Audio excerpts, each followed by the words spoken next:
दोस्तों आज मैं आपको भारत के लगभग 25 राष्ट्रीय राजमार्गों के बारे में बताऊंगा जो भारत के प्रमुख शहरों को आपस में जोड़ते हैं।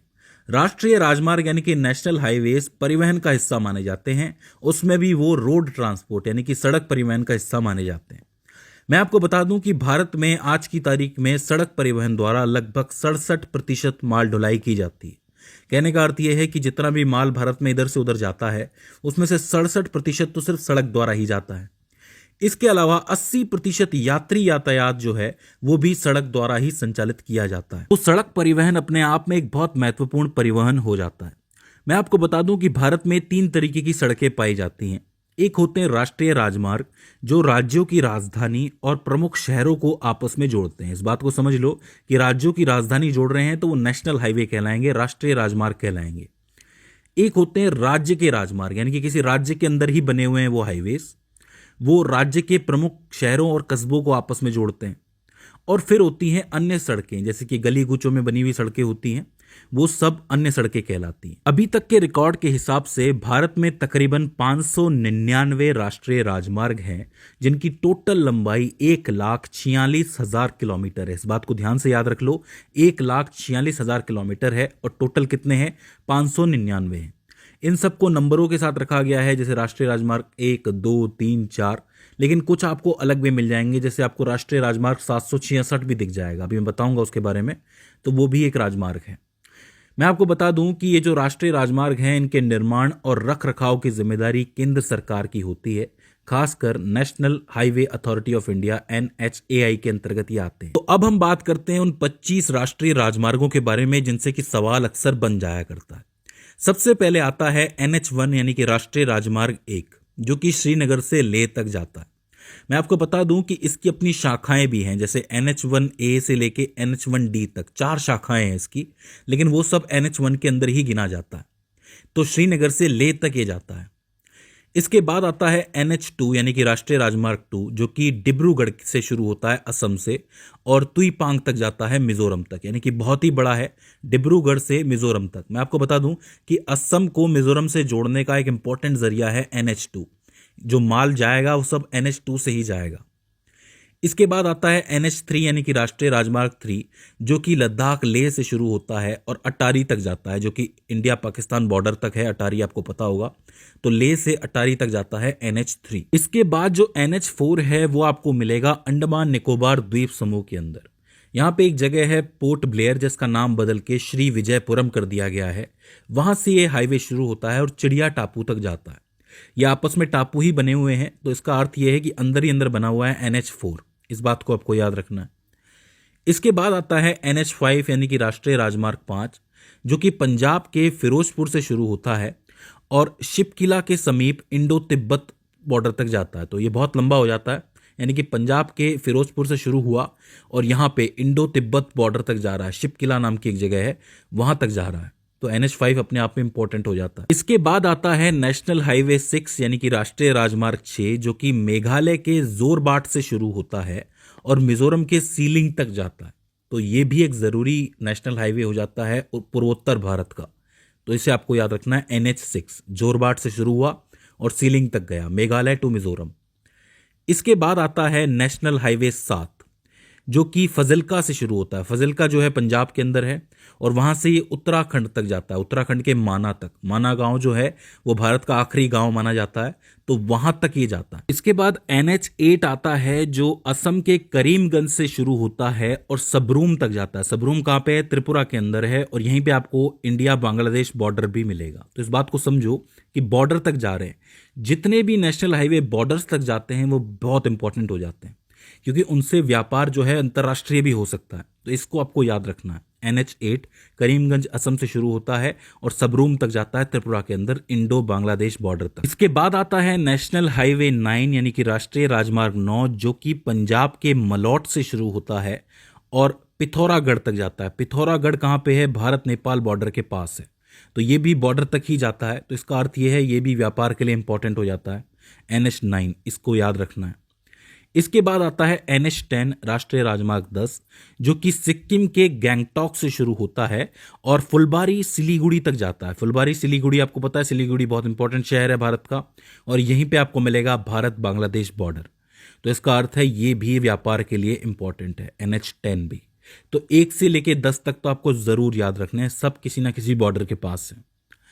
इसके बाद आता है नेशनल हाईवे 13, अरुणाचल प्रदेश का बहुत ही जरूरी नेशनल हाईवे ये तवांग से वाकरो तक जाता है, तो इसे आपको जरूर याद रखना है। इसके बाद आता है भारत का स्वर्णिम चतुर्भुज यानी कि NH16 राष्ट्रीय राजमार्ग 16। ये जो है भारत के पूर्वी तट पे चलता है, यानी कि ये पश्चिम बंगाल, उड़ीसा, आंध्र प्रदेश और तमिलनाडु चारों राज्यों को पार करते हुए जाता है। इस बीच ये कोलकाता, भुवनेश्वर, विशाखापट्टनम, नेल्लोर, गंटूर, विजयवाड़ा सभी शहरों को आपस में जोड़ता है, इसलिए इसको स्वर्णिम चतुर्भुज कहा जाता है। ये बात समझो कि अगर कोई हाईवे 4 शहरों को आपस में जोड़ रहा है तो वो चतुर्भुज बना रहा है। भले ही ये सीधा जा रहा है पूर्वी तट के ऊपर, लेकिन 4 शहरों को कम से कम ये जोड़ रहा है। उसमें कोलकाता आ गया, भुवनेश्वर आ गया, विशाखापट्टनम आ गया, इसके अलावा चेन्नई आ गया। तो ये बहुत ही जरूरी हो जाता है, इसे आपको जरूर याद रखना है। इसके बाद भारत का एक और स्वर्णिम चतुर्भुज आता है, जो कि है NH19 राष्ट्रीय राजमार्ग 19, जो कि कोलकाता जाता है। अब ये जो है आगरा को भी साथ में ही जोड़ता है। तो आप एक बात समझो कि दिल्ली, आगरा, कोलकाता ये सबको एक साथ जोड़ते चलता है, और ऐसा माना जाता है कि ये पूरे देश का सबसे व्यस्त नेशनल हाईवे है, सबसे व्यस्त राष्ट्रीय राजमार्ग है, जिसपे बहुत गाड़ियां चलती हैं। तो इसे आपको स्पेशली याद रखना है। इसके बाद आता है आपका NH27, बोले तो राष्ट्रीय राजमार्ग 27, जो कि पोरबंदर से सिलचर तक जाता है। पोरबंदर गुजरात से आगे सिलचर तक जाता है, तो इसे भी आपको याद रखना है। इसके बाद आता है नेशनल हाईवे 30 राष्ट्रीय राजमार्ग 30, जो कि उत्तराखंड के सितारगंज से शुरू होता है और आंध्र प्रदेश के कोडापल्ली तक जाता है। आप समझ लो कितना लंबा होगा। उत्तराखंड से शुरू हुआ है, आंध्र प्रदेश तक जा रहा है, तो बहुत ही लंबा है। इसके बाद आता है NH34 राष्ट्रीय राजमार्ग 34। यह गंगोत्री धाम से शुरू होता है और मध्य प्रदेश के सिवनी पे जाके खत्म होता है, तो ये काफी लंबा है। ये NH34, इसको जरूर याद रखना, नॉर्थ इंडिया के लिए महत्वपूर्ण है। इसके बाद आता है NH44 राष्ट्रीय राजमार्ग 44, जिसका सबको इंतजार है, श्रीनगर टू कन्याकुमारी, सबसे लंबा राष्ट्रीय राजमार्ग, जो कि पूरे भारत को कवर कर लेता है एक बार में, ऊपर से लेके नीचे तक। तो इसे आपको जरूर याद रखना है, NH44 बिल्कुल मिस मत करना। इसके बाद भारत का एक और स्वर्णिम चतुर्भुज आता है, जो कि है NH48 राष्ट्रीय राजमार्ग 48, जो कि दिल्ली से चेन्नई तक जाता है, लेकिन मुंबई होके जाता है, वाया मुंबई, मुंबई से घूम के जाता है। बहुत ही इंपॉर्टेंट है, ये भी इंपॉर्टेंट शहरों को आपस में जोड़ता है। दिल्ली वैसे ही राजधानी है और मुंबई जो है वो फाइनेंस कैपिटल मानी जाती है, तो इंपॉर्टेंट शहरों को जोड़ता है NH48, इसे जरूर याद रखना। इसके बाद आता है NH52, जो कि पंजाब से शुरू होता है, संगरूर से, और कर्नाटक के अंकोला तक जाता है। तो जरूरी है, लंबा हो जाता है, पंजाब टू कर्नाटक, संगरूर से अंकोला तक, तो इसे आपको जरूर याद रखना है। इसके बाद आता है NH53 यानी कि राष्ट्रीय राजमार्ग 53, जो कि गुजरात के हजीरा से शुरू होता है और ओडिशा तक जाता है, पारादीप बंदरगाह तक। पारादीप बंदरगाह तक, इसके आगे तो आपको पता है कि माल यहां तक आया, इसके बाद जहाज में जाएगा, तो व्यापार के लिए बहुत ही जरूरी हो जाता है NH53 गुजरात टू ओडिशा। इसके बाद आता है NH66 यानी कि राष्ट्रीय राजमार्ग 66, जो कि नवी मुंबई पनवेल से शुरू होता है। वो कहते हैं ना पनवेल जाना है, तो पनवेल से शुरू होता है और कन्याकुमारी तक जाता है। तो आप समझ लो कि ये भी काफी लंबा है, महाराष्ट्र टू डायरेक्ट तमिलनाडु। तो लंबाई के मामले में तो ये भी काफी लंबा है और व्यापार के लिए भी जरूरी है, तो NH66 को आपको याद रखना है।